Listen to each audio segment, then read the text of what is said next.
tukamuna mbandukulu buna monongena mono iwantete wantukunu tukamuluvangululwanza buna monongena mono iwantete wantukunu mono iyalafa ye omega uvovele fumuzambi ndiwe naye wakala ye unakwiza mfungu tulendo mono iwatete ye wantu mono iyalafa ye omega uvovele fumuzambi ndiwe naye wakala ye unakwiza mfungu tulendo mono iwatete ye wantu kunu Bilwiti mona nga vantoto momo ima vanga manye mono iwantete ye wantu kunu Azulu yintoto byasemwa kwa mono nzambye mono iwantete ye wantu kunu Timono iyalafa ye omega buvovele mfumu zambia ndiwe naye wakala ye unakwiza mfungu tulendo mono iwatete ye watu kunu Timono iyalafa ye omega uvovele mfumu zambia ndiwe naye wakala unakwiza mfungu tulendo mono iwatete ye watu kunu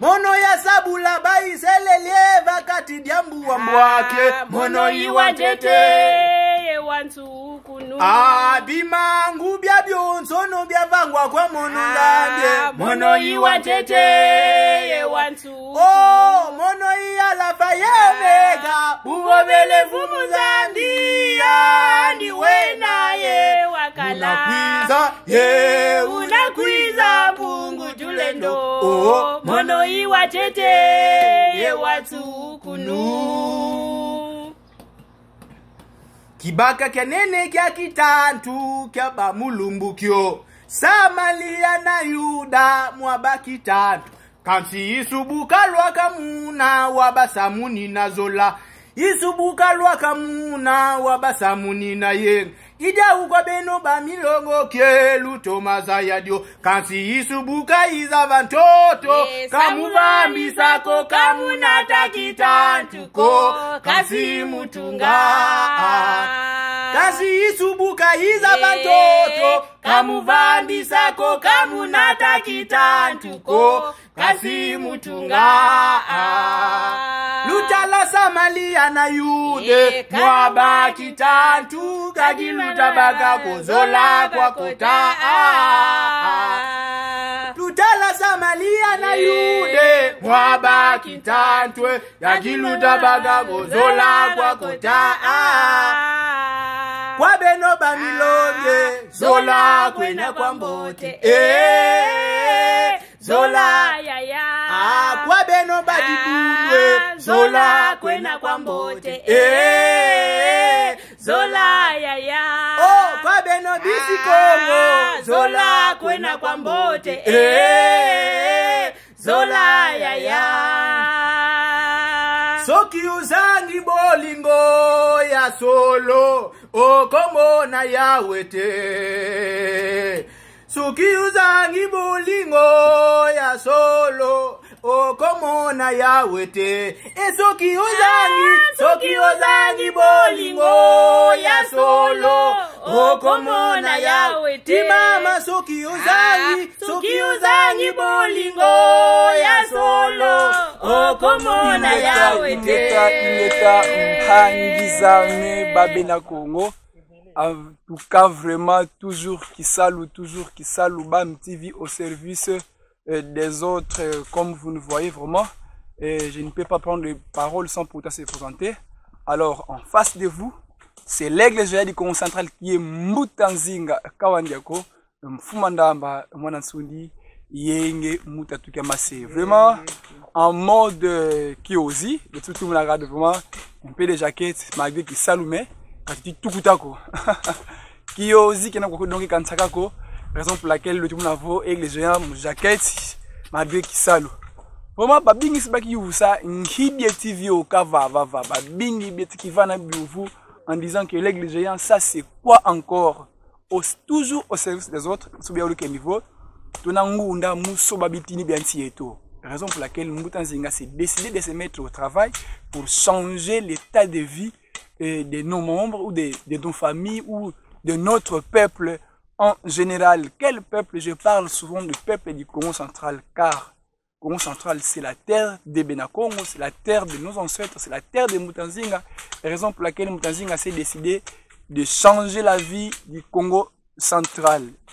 Donc, kena mono musikum fait ça la misamu nyuno, tu vas bon sonon. Beno yebeto.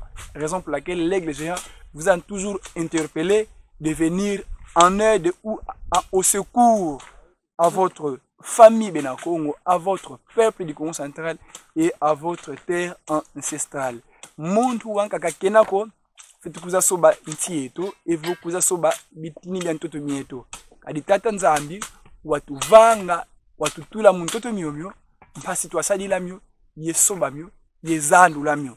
Alors ngeye mono ibetu mfumanda konga sola pasi muzandu la bitini bya nsieto. Vraiment kwa kutuna ku chantier et ambuta Zinu Ndombasi, l'un des Benakongo, l'un des fervents défenseurs de Benakongo qui s'est décidé en disant que Mutanzinga, tel que vous êtes là, en tout cas nous devons donner du travail à notre peuple. Raison pour laquelle vous voyez, nous sommes ensemble avec les frères qui sont là, le casque rouge, le nublé et boute jaune, comme vous voyez aussi l'aigle géant avec sa casquette jaune et ainsi de suite. Donc, tout n'a qu'une fois dire bah où va fabrication et il y a zieta. Et fabrication il y a zieta. Eta enkibena donc tout tima bizinga. Bizinga ya bibi, ya bitu na santi la zimbizi. Donc flou ya bibi tu na santi zimbizi, notamment tout filmer pour qu'ils puissent voir vraiment ces états et présenter les bamona. Donc ya yena eta ya 20 sur 15 au double timona vraiment eta imosi ya inene kansaka ko. Donc tu na santi zimbizi. Donc na espace il y a 6 mois ou une année, vous verrez que quand on a fois il y a quand ça tout y a musico au Congo central. Donc nous allons mettre fin au phénomène de poisson des mers. Hein? Poisson ça la 5 ans mundi là. Imaginez poisson, c'est de 5 ans. Mais vous mon ngé de loba mbizi ou maza, une tour il va pendant 3 heures du temps, il tourne bola. Mais pourquoi poisson, il fait 4 Océanie, il fait ça la 5 ans mundi là. Avant de dire quoi betu kukomba. Donc buizi dit bon, prenons l'exemple, il s'est dit 2 ans mundi là. Oui. 2 ans, il lui a kumata dit qui 6 mois il y a des chargements, il vient 2 ans plus 6 mois. Alors il mundi là la cousa il y a ça là 2 jours ou 3 jours mundi là parce qu'il y a loi ka Kinshasa. Oui, la loi ka Kinshasa, il y a le cousin entrepose à zinene, il est là-bas 6 mois que vous entrepose à zinene ou peut-être 3 mois avant zena muzi entrepose à feti. Vous en avez quoi la muzi entrepose à feti, hein, chambre fort des zena à feti. Il est ça d'accord. 2 mois avant était quoi. Donc l'ensemble vous c'est la totalité à dire que c'est ça là. Vous verrez que il ça là 3 ans et demi ou 4 ans. Poisson ina banda bazwango, hein, depuis baloba yona. Si elle après 4 ans, mosi eti diuka. Alors, il faut se poser des questions. Vous verrez que Mbizi, si ça la 3 heures de temps, 4 heures, il tourne bola. Mais pourquoi poisson de mer doit faire 3 à 4 ans sans pourtant pourrir? Disongele, bima bayikanga. Njabi mabio bayikanga. Mbumbu, matembi langa yetu. Ah, nanga on katu muzayavo, kitifubwe. Mais, en tout cas, poisson, il tout le yo iveng tatanzambi butulo beliona 3 heures tata intone beba evo 4 heures intone beba poisson de mer ka fisa nga 4 kiti beba fuluki yoko binda mene fiongunina yezaya nkibilio kanga vana ya sala 4 ka ibodiko. La raison pour laquelle les gens se disent nous devons mettre fin à l'exportation des poissons de mer au Congo central. Alors on se met au travail comme vous voyez itimuna kamena kala kama makako parce que kwa compte kwa kuna kutula bizinga bifitikala kwako. Donc on serait en mesure à nourrir plus de 5 millions de babena Congo badia mbizi za ntoko za kiese zitutuka mbala mosi mbizinga bya yelwaka muzinzo za ba mama babula makusa. Donc ngunda zeto iza uzina poisson de mer qui fait 4 ans kaiti bolako bima batula bima batula muna. Est-ce que vous sentez à beto ya mote depuis le coup là je n'ai jamais vu un blanc sumbi du poisson de mer kwa beto kwa musika lembi kadidi lumbuki mosi tangu na bwana ngeti sala ku compagnie de bachinois en tout cas mfiti tanga nkumbi ya compagnie kaneni publicité ko tanga nkumbi ya compagnie yo sinoma kuna tokala ye bachinois mbosi chinois mosi kumbwana ngeti dia Ntwansoni Tomisoni ko Ntwansoni kungyuvu divo est-ce que zekyo kiweti die muninke mbombizi yani vuka mbizi ko tidia c'est du poison muni du poison tangu muni akidi mona fioti kindende to manga muzayanga esiki mpia. Alors bien meni kula je vite compliqué chinois yina mu raison akala comment est-ce que poisson fait ça là 4 ans kaiti bolako poisson yote tanzami boka vangila yona. Donc mambo makala ngavana ni samu mivyo kangavana raison pour laquelle tout la vote ke ngatu tubinda mene tout la fin mubuzengi bampila yoyo tubinda mene sala beto kebeni basala produire mpasi nkangwe to ewadia. En tout cas kena mono musiko si abakazi ya visa bampangi mpasi lwa vraiment muno na babawi kebeni ye mukulu songavo ngunda zeto ezena hatika to sala créer emploi pasi bampangi babaka bisalu ye en retour babaka quelque chose et quelque chose ça peut leur aider pour leur vie, leur famille et en général ils peuvent aussi développer le Congo central ensemble avec nous. Donc ngeyo na yemvuilu betu tuna yengolo mutuna yika mvuilu plus ngolo est égal à zanduka mutamuta bantu mvuilu plus ngolo est égal à zanduka parce que betu tuna ngolo mvuilu ngatu ngebona mvuilu tusangisi yepu tuna kwenda kontwala. Par exemple vava kavake di mabuluko mais mutazinu ndombasi watudi di mbongo mvuilu betu tutudi di ngolo weti munavo veka bizinga. C'est une évolution totale. Et par exemple, il y a des vozi côté les imbizi. Mais kibumputu kitu na zoma. Kibumputu kitu na zoma. Alors mpangiza en tout cas luyikama mpangiza ino. Mfumu wana ko evo tata nzambi kakulu fila mpamba ko ku Occident. Evo ku Europe, evo ku Amerique, evo ku Asie. Kakulu fila mpamba ko. Tel que ba ou bena y technologie avancée déjà bena déjà y manka kanka mazanduka raison pour laquelle mfumana ko ngakulu kakulu fila kuna mukona longuka ye baka mvuilu gutuna mana longa ye baka mvuilu ye kuza ku Kongo mukuza tungulula mbanza ya kintinu kieto. Nous devons faire de la sagesse, de l'intelligence pour réussir. Et cette intelligence et la réussite là, c'est ça, c'est l'application. Vous savez que mieux finir avec des émissions Yamaloba Pamba, il faut les canamisala. La raison pour laquelle vous avez Aigle Géant toujours au travail. Pas ou casque. Donc, il faut faire mana. Il faut te mettre fin à loba loba. Donc, bino bozu évangile ya ko loba loba kaka na télévision. Distraction de tout la kobano. Bana bafutuko na kumfinda kusala. Alors beno niveau va distraction. Il faut mettre fin à cette distraction. Quand tu as des distractions en plein yina ko, tu as des bisalu. Beto vova yevanga. L'aigle géant, mutanzina, vova yevanga. Pour tout le monde vozi instrument toujours kubilanga tout le temps au champ. Et c'est Ève le timona. Le timona. Donc ezaka awate. Eza bisike belé to travailler. Tozo bosser di place bien bingi tout sala. Donc vraiment un grand merci à vous. En tout cas qui essayez mayangi ngena mumo navo benu babena ko ngulu kutulanda.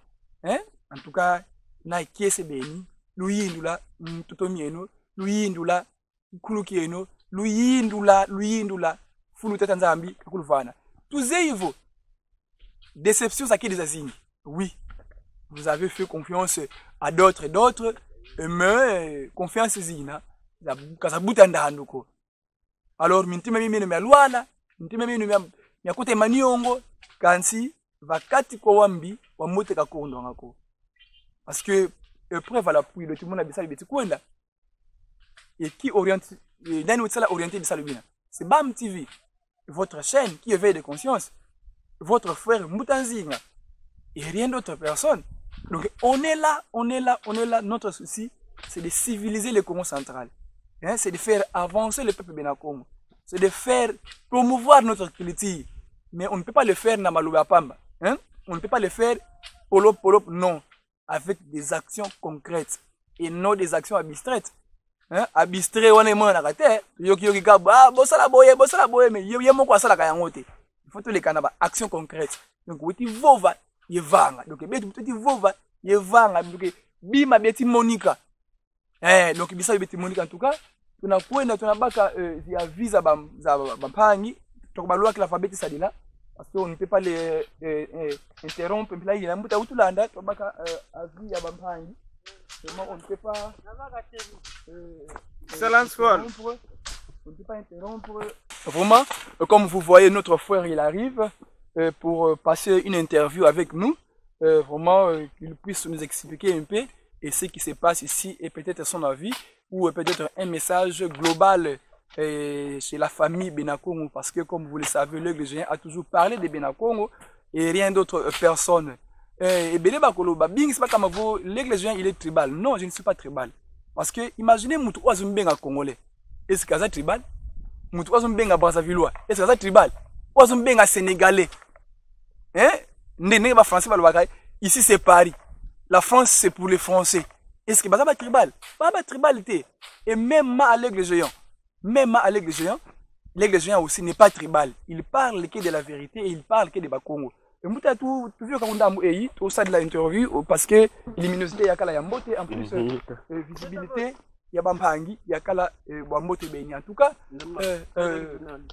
vraiment Mouta montou lokala ensemble il vous ala malamu mingi bakala babole pasi bavova bavana message bampangi siba kutulanda yebasala expliquer nkemisa metivyoka bava parce que nanga beto katumene vovako quand si bao bine beti sala bisalu biaou et vous bao bina sur place sur le terrain si batoma et vova et bonso bu fueni vraiment bonso buluze evo munu sansu la Congo et kila mwana nkonka baka mpova yani wona kukisansa après boka meni kukisansa yesika baka esi to mvana biuvo en tout cas ebuta muntu ukisala présenter ko bampangi betu kutulanda ngo ingeta nema yangi mbala mona nsuni mona mbenza yenge mutatu kamase ingeta mbuta muntu ngedaka ukisunzula mpasi bauza nani wana mfasi yao voilà mwana nkongo bisika kuliga mvimba bikena afaka baka mpova utika kisunzulanga mwana mbutandengula mwana bwende fumundamba matondo en tout cas luwilu parce que lui il a logique ya babena Congo avant mabaka mpova abinda menimuki esunzula alors mbuta muntu en tout cas tukulubueni vava et vous tenez bien ensemble vava ngabisa beti saluka vava bisalu babingi zandu landinga bisalu babingi bena tukisala tukimona tukisala tuyanti limite tozeta petit kwenda mais faire médecine de boula biblique de ça développer kaka parce que toi monta atidendi kitakundi banda ko bina yoko keledi yangu vraiment mbuta muntu en tout cas tutomene kulanda vraiment enaka ke niveau enjeu donc mubungufi construction ya ferme ou élevage mais l'élevage a toujours été accompagné avec l'agriculture et d'autres projets aussi qui s'attachent avec l'élevage, raison pour laquelle tout on est pisciculture tout la vote minima boulou. Et on est là toujours, on avance parce que Maboulou Mamakama Makarako, on va ajouter encore et encore. Alors après la pisciculture, et tout il y a flou, tout ça, tout les projets. Pour ce monde, il y a Madezo, Zingoya, Zinsaki, Zimbala, Zianana, Tunakuna. Alors après cela, on va se lancer, musique construction, porcheries, chèvreries, poulaillers et d'autres aussi, la pénérie ou ainsi de suite.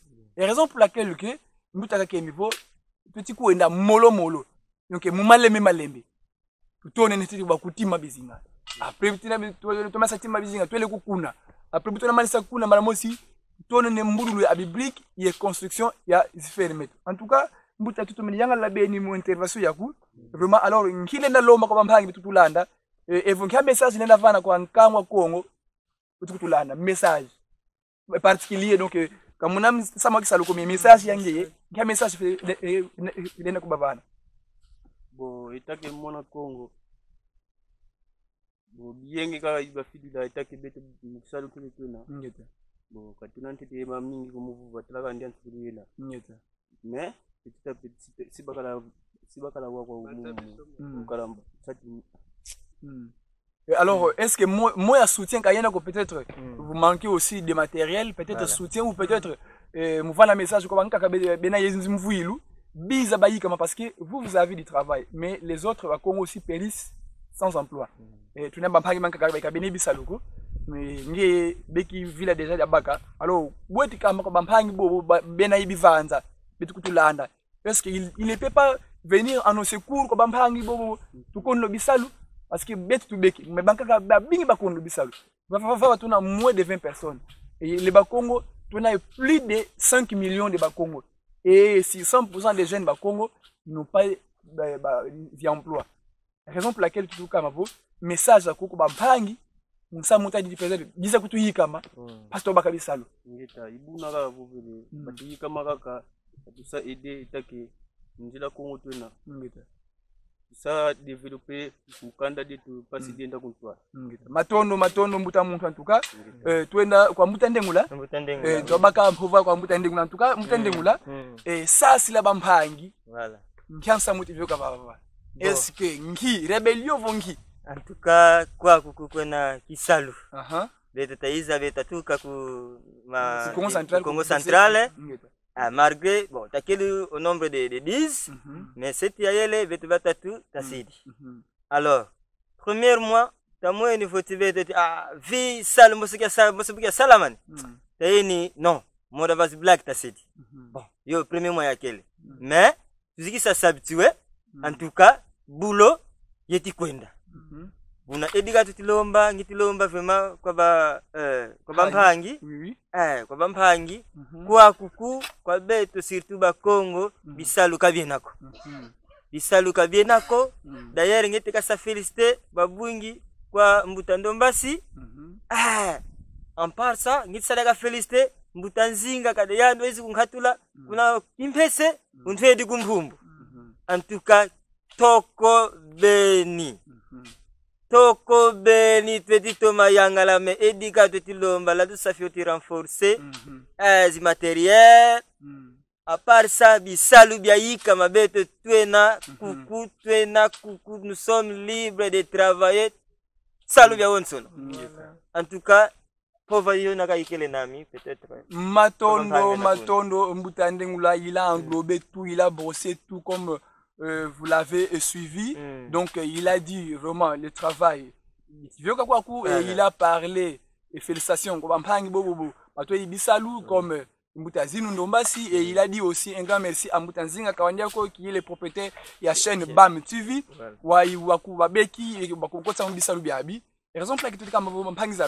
on est là pour aider les gens. On est là pour si masana moko parce que la sagesse qu'on nous enseigne, mikamambwa, les clavakimosi, c'est comme la vakimosi. Raison pour laquelle tout le monde division beto kayenako. Division kayenako qui salou, bubeki copia qui salou, kotsabayako. Raison pour laquelle Mbutanzinga est azuba partenaire oyo et azuba ndekunaye et ba Congo à côté ici. Je les répète bien. Et boyo kangai malamu. Ezali tribalisme té. Parce que ceux qui moutent à Mbengi Congolais, est-ce que face à un Ghana, abimit tribal? Non. Et moutent à Mbengi américain. Est-ce que face à Chinois, abimit tribal? Non. Et moutent à Mbengi japonais. Ce sont des vérités qu'on devait consommer. Alors, quand Moutanzinga parle de Benakongo, ce n'est pas un acte xénophobe, non. Ils allaient acte xénophobe, ils allaient vérité. Parce que moi, je suis Moukongo. je suis Mukongo. Alors, il faut la défendre terre nangai. Et qu'on défendre yango à 100%. Raison pour laquelle vous voyez que je les défends toujours, ce peuple-là et cette terre-là de mes ancêtres. Car je suis quelqu'un de cette terre. Je partiens à eux. Quoi ba ou ya tuka. Muntoto ou ya valikila. Nani feti nouana vokabeto. Alors, laissez-moi le temps de parler de Benakongo. Botika ko sala biloko obozo ko sala kasuki ndengeni ni ba imagination na bino ya négatif wana ya ngote kabueko. Beto kabueko. Idio de tuti tata mana musalu kieto. Et petit tata mana vraiment mukulu siki misaba mhangi ba bonso betile ka tulu tuke mivo tulu tu feti manisa. Ndindangu ifue parce que ba bingi ba kivana biuvu bwetu na kwenda kuntwala. Alors grâce aux enseignements de notre maître qui est le grand maître de la sagesse Congo mfumu mwandansemi wa sikimisi wa hizi yonzika bakongo babonsono yivuta bakongo ba muita umosi yevana malongi mandwenga mazibu di mintuma bana bakongo. Comme vous voyez, Mbutanzinga a été éveillé grâce aux enseignements du grand maître Mfumu Mwandansemi. C'est grâce à ces enseignements que je suis devenu très éveillé. Et Bobenga Kabiso ba Congo ba péré siko qui péré tikalité. Les ba Congo disent tout haut, c'est que les autres disent tout bas. Biso Congo na ezali par exemple que intel to bengo na Congo wana. Nengi grand maître benga sans tabou. Hippolyte kaname Congo na e. Zomona. Donc ezaka ningwa biso sans tabou. Biso sans tabou. Raison pour laquelle que vous avez vraiment vérité, alors vérité na biso et ça blesse les gens, mais en tout cas Makulu Tadidi. Vraiment un grand merci quoi beno bambangi le meni quiza evoluti wa mboko wa l'aigle géant du Congo central Mbutanzinga Kawanyako pour les investissements et un grand merci à vous Mbuta Zinu Ndombasi d'avoir investi à votre terre natale qui est la terre du Congo central et donner des emplois à vos frères qui sont en face de vous. Comme vous les voyez vraiment, très beau, bogar, bogar quoi. Congo village à la gâté. Yo kaba. Donc, ya utilanda keba asana mwasi na ye, ketano na yane. Osomela na Mbutanzinga. Makila numéro ani parce que mbokila calmez-vous malgré mon culture Congo ça nous permet d'avoir 4 femmes 5 femmes donc il peut avoir 2 à 4 femmes donc benganoye contacter avec les géants à peso contact naye peut-être vraiment et c'est qui est cette naye de vraiment on ça la présenter numéro en tout cas beto to kunsuka ya numéro yeto alors portez-vous bien Lusala muyenge mungemba yaya makiese yaya de suwa yaya dizolele yaya mambu yaya balomba ndonga lwena yaya maimona mbuta ntemo anki mbuta lema mpanzu mbuta lukisa mambu mbuta ndeza ndonga lwena sans oublier mon vieux mbuta mayala en Suisse, vieux oyo a kabila kangai Sony XD Cam na valeur il y a $5,300. En tout cas, un grand merci. Et na ve nanga wana pena respect à mbuta mayala parce que ba vie aningona baza ibelete. Azu pena bord il y a 5,300.